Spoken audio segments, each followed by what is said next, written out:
Today's video is going to be a little bit different to my normal videos, but we'll come to that in a minute. What I'd like to do is to thank my subscribers once again, purely and simply because they are absolutely phenomenal. I've just reached the 10,000 subscriber mark and I am absolutely blown away by it. Thank you very much indeed for supporting me in such a way. I'd like to make a shout out today as well for the naked turner, Eric Anderson. In my book, he is the Bowlmeister. Eric's bowls are stunning. They are incredible. He is a very talented turner, not just with bowls, but any other wood that he puts his hand to. He has this amazing ability to turn it into a piece of art. His videos are not just entertaining, they're very instructional as well. He goes through his processes in quite detail, what tools he's using, what finish he's using, how he mounts the piece he's going to turn. A great turner and a really great channel to subscribe to and to learn a lot from. So pop over to Eric's channel, The Naked Turner. It's a must, and enjoy, and I'll put a link in the description to Eric's channel. The other thing is, I get asked an awful lot how I keep my shop so clean. Well, it is a bit of a secret, and but I'm going to share it with you today to commemorate the 10,000 mark of subscribers. So if you watch very carefully, you'll see the methods that I employ.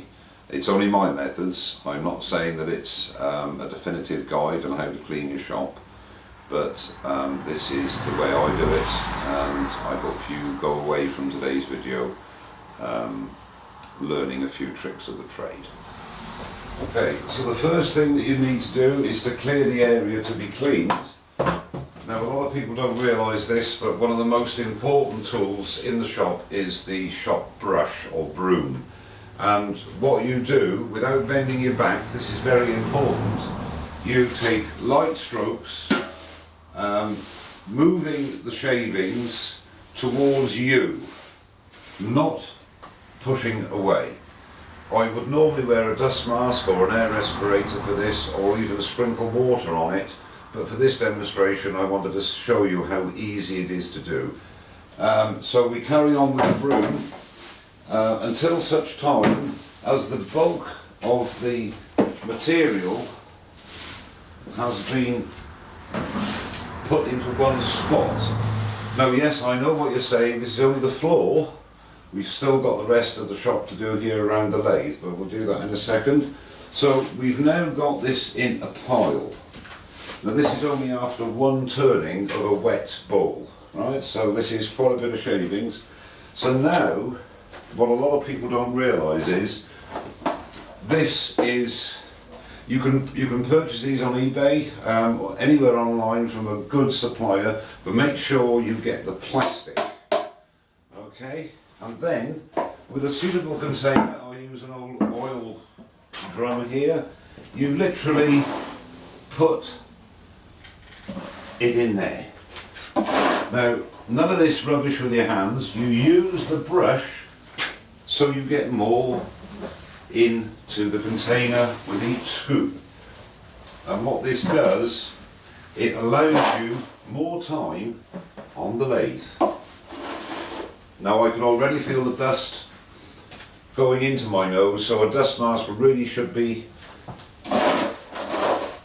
used at all times.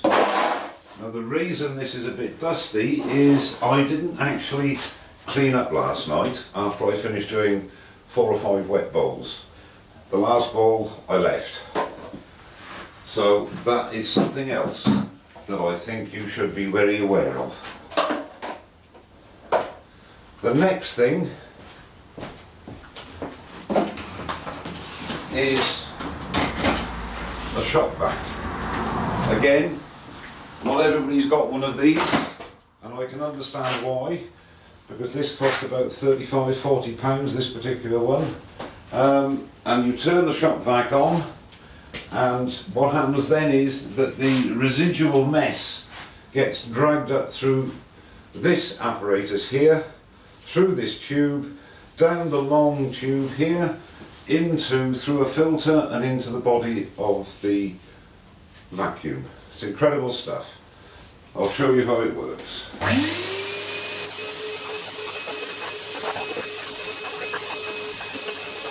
This is only just showing you very briefly how well this piece of kit works. No shop that should be without one. And it's fully interchangeable. You can put a narrow extension on a narrow piece on the end here to get into all those little corners. Now the actual lathe area is a different kettle of fish. Extreme caution is needed here because now you might notice, you might ask why I in actual fact didn't do this first. Well, to be honest with you, I love doing this so much that I like to take all this rubbish off the lathe area and put it on the floor.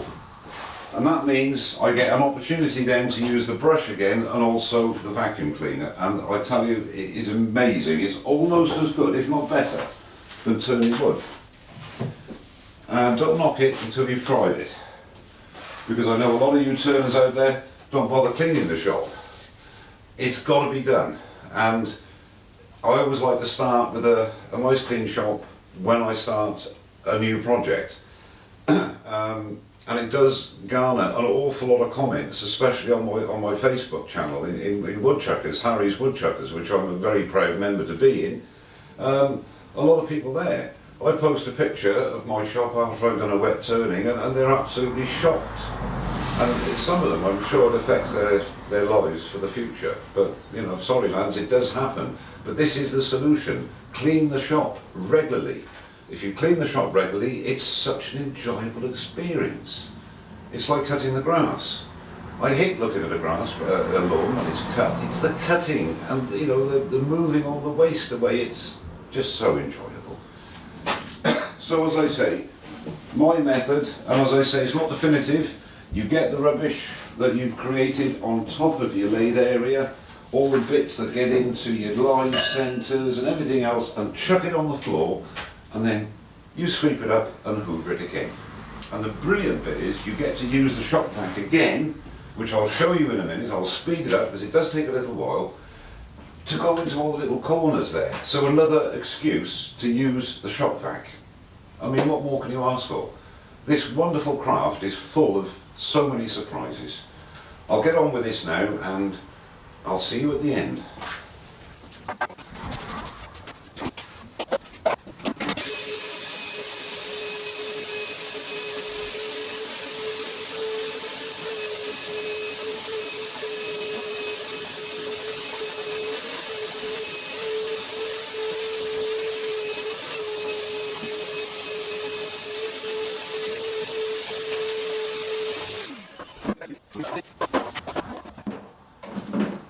Now what I will do is a quick run over yet again with the shop vac, just to be sure, because you never know.